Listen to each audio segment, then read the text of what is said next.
Yo, what is up, people? It is Ferro here.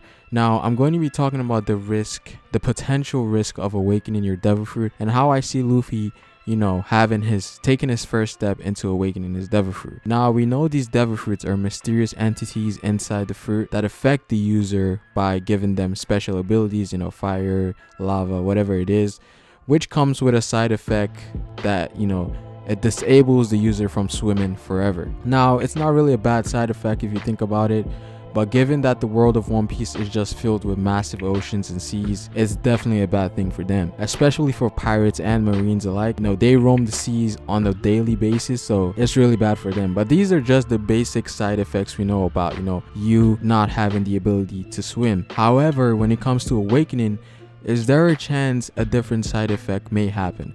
I brought this up in my last video, not my last video, but a video I did ages ago. It was a possession theory I made. You can go check that out. But basically what I said in that theory is that trying to awaken your devil fruit may cause the soul or the spirit to possess the user and take over its host. A prime example I can give you guys is the 4 jail guards from Impel Down. It was confirmed that these guys are actually human, and by their appearance they seem to be like in a hybrid awakened form state. But my theory was that these guys couldn't handle awakening and were possessed by the spirit / demon, and they are always and constantly in that Zoan form, which makes me think they can change because they have no control. A lot of people also think Monster Point Chopper is some sort of awakening because he loses control as well, but that's debatable and that's for another video. But going back to awakening, the term awakening your devil fruit could also mean waking the devil from its dormant state. Luffy did state that awakening is a whole new stage, and the things you can do with awakening are beyond the basic abilities that you currently have. I also brought this up before, but in terms of symbolism, I think the idea Oda is going for here is that, you give your soul to the devil in return for power. So in this case, you eat a devil fruit and you get a power. But in the case of Doflamingo, he was given the power, but he also overcame the devil. And that's why he's capable of controlling his awakening. In the other case where you don't overcome the spirit, it will probably result to a similar case like the Zoan jail guards, which could be a permanent or temporary effects, because those guys, it seems like they're always in that state and they can't change back for some reason. Now my question here for Luffy is that we've never actually seen him go in some type of rage mode and and wreck shit. The last time he went in like in a rage mode was when Kuma came to Sabaody and he was just wrecking everybody, and that's when Kuma made everybody disappear.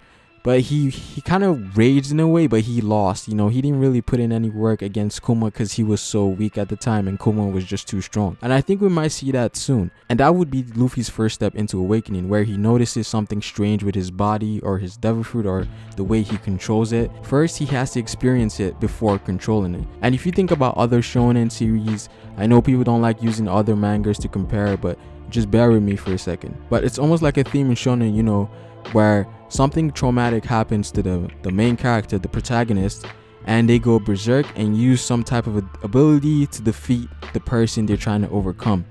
Ichigo's hollow mode, Naruto's QV, Gon in Hunter x Hunter, the list just goes on. Luffy hasn't had one of those berserk moments yet. So I'm expecting something where Luffy sees someone get hurt or even dying. I think probably dying is a more better scenario, and he goes into a state where he awakens but he's not in control of his devil fruit.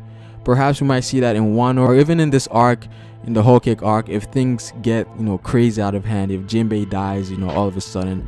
I don't know, it's still a possibility, but I don't think Jinbei is gonna die this arc. In Wano, it could be a case where Jinbei gets stabbed in the heart by Jack or something along those lines, and Luffy awakens his devil fruit from witnessing that. He awakens his devil fruit but loses controls, and that's where the whole Blue No is Jack thing goes on. I think people saying Luffy's gonna wash Jack, and maybe that's how the whole situation where Luffy awakens his devil fruit for the first time, out of control, beats Jack. And that's a possibility I think may happen in Wano. And that's how I can see Luffy going towards awakening and fully mastering his powers for his fight with Kaido, because he's definitely going to need awakening for Kaido. Granted, Kaido is not going to be a 1v1 fight, but I think it will be a major power up for Luffy, and he eventually needs it for people at endgame. So that's something he needs in his arsenal. And Awakening not only boosts like Gear 4th, think about Gear 2nd and Gear 3rd. Awakening enhances his Devil Fruit overall. So things like Gear 2nd and Gear 3rd are going to get massive power-ups as well. Gear 4th will even get an even crazier one. And he might even have a new form after that, Gear 5, which a lot of people think is going to be the one he's going to use on Kaido. But, you know, that's definitely a possibility. But what do you guys think? Do you think Luffy might go into like a berserk mode later in the story? Maybe in Wano, when maybe Pedro dies, or Jinbei, or someone very important to the Straw Hats dies, and he witnesses that. Do you think it's possible Luffy could awaken his Devil Fruit for the first time in like a berserk mode? Comment down below. Subscribe. It's Pharaoh. Peace out.